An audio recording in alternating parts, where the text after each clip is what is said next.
আপনাদের সবার জন্য এই উদার আমন্ত্রণ। ছবির মতো এই দেশে একবার বেরিয়ে যান।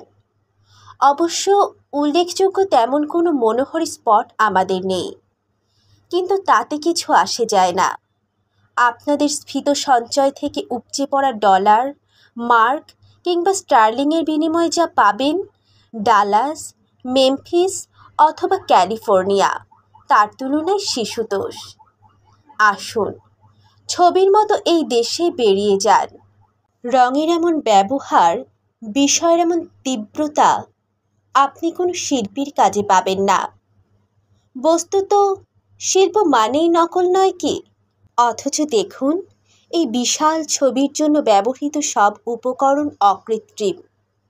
আপনাকে আরও খুলে বলি, এটা অর্থাৎ আমাদের এই দেশ, এবং আমি যার পর্যটন দপ্তরের অন্যতম প্রধান, আপনাকে খুলেই বলি, সম্পূর্ণ নতুন একটি ছবির মতো করে সম্প্রতি সাজানো হয়েছে।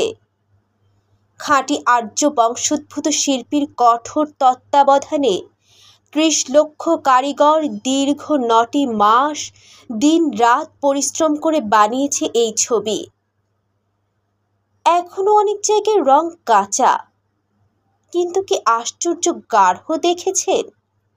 ভ্যান গঘ, যিনি আকাশ থেকে নীল আর শস্য থেকে সোনালি তুলে এনে ব্যবহার করতেন, কখনো শপথ করে বলতে পারি এমন গাঢ়তা দেখেননি।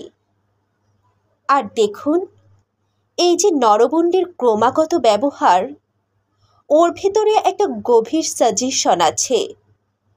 আসলে ওটাই এই ছবির, অর্থাৎ এই ছবির মতো দেশের থিম।